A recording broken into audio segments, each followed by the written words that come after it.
അതെ, ഇത്തവണ ഉയർന്ന പോളിംഗാണ്. എല്ലാ ബൂത്തുകളിലും കാലത്ത് മുതൽ UDF പ്രവർത്തകരുടെ നീണ്ട ക്യൂ ആണ്.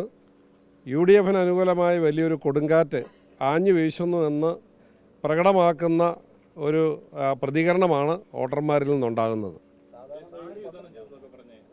എങ്ങനെ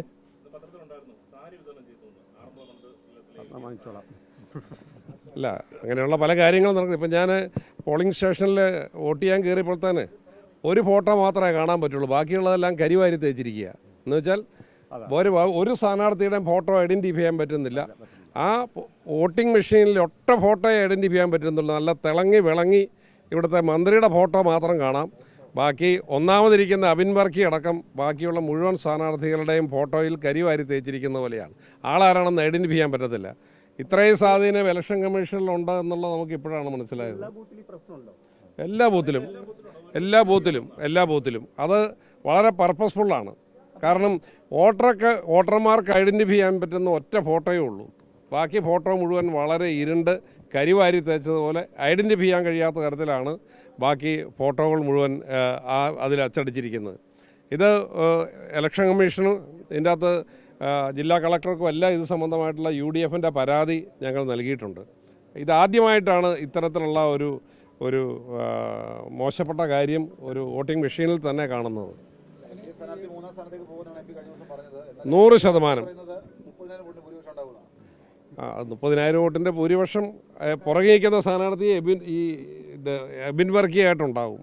എബിൻ വർക്കിക്ക് ഈ പറഞ്ഞ ഭൂരിപക്ഷത്തിലേക്ക് എത്തും.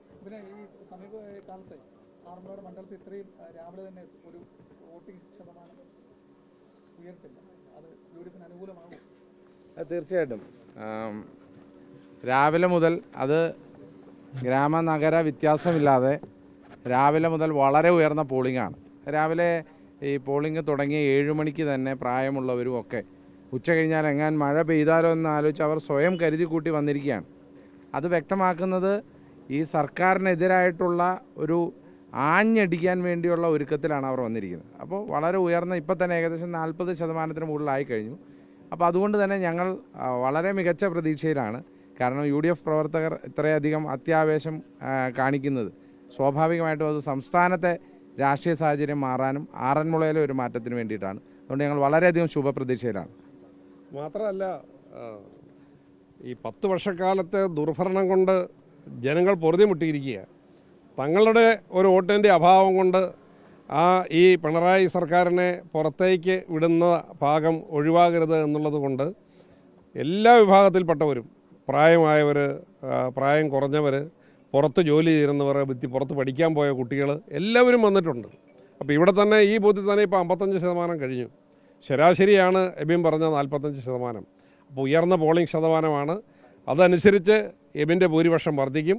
ഞാൻ പറഞ്ഞത് ആവർത്തിക്കുന്നു, എബിൻ ഒന്നാമതും ഇവിടുത്തെ ആരോഗ്യമന്ത്രി മൂന്നാമതുമായിരിക്കും ഈ തെരഞ്ഞെടുപ്പിൽ ഫലം വരുമ്പോൾ നമുക്ക് കാണാൻ കഴിയുന്നത്.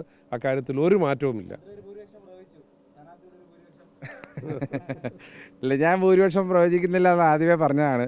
എനിക്ക് വേണ്ടി ഭൂരിപക്ഷം പ്രവചിക്കുന്നത് MP ആണ്. കാരണം MP ആണ് എൻ്റെ ക്യാമ്പയിൻ നയിക്കുന്നതും എൻ്റെ UDFന് നേതൃത്വം കൊടുക്കുന്നതും MP ആണ്. അപ്പോൾ MPക്ക് വളരെ ഉറച്ച ബോധ്യമുണ്ട് 4 ടേമായി ഇവിടെ എന്താണ് ആറന്മുളയുടെ ഗ്രൗണ്ട് പൾസ് എന്നതിനെ സംബന്ധിച്ച്. അദ്ദേഹം പറഞ്ഞത് തന്നെയാണ് ഞങ്ങളുടെ അഭിപ്രായം. ഞാനായി ഒരു ഭൂരിപക്ഷം പ്രവചിക്കുന്നില്ല, പക്ഷേ അങ്ങനെ ഒരു ഭൂരിപക്ഷം പ്രവചിച്ച് ഹാട്രിക്കിൻ്റെ ആഘോഷത്തിന് വിളിക്കാൻ പാകത്തിനുള്ള അഹങ്കാരിയൊന്നും അല്ല ഞാൻ.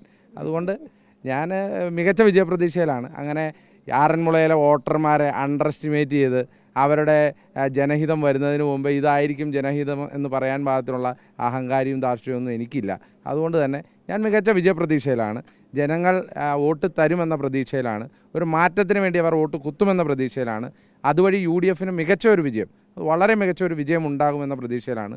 അത് ആറന്മുളയ്ക്ക് മാത്രമല്ല സംസ്ഥാനത്ത് തന്നെ ഈ ദുർഭരണം അവസാനിപ്പിക്കുന്നതിന് വേണ്ടിയിട്ടുള്ള ഒരു വോട്ടാണ് വരാൻ പോകുന്നത്. ആ വോട്ട് അടിച്ചു വീഴുമ്പോൾ അതൊരു കാടിളക്കി അടിച്ചു വീഴും പോലെ ആയിരിക്കും.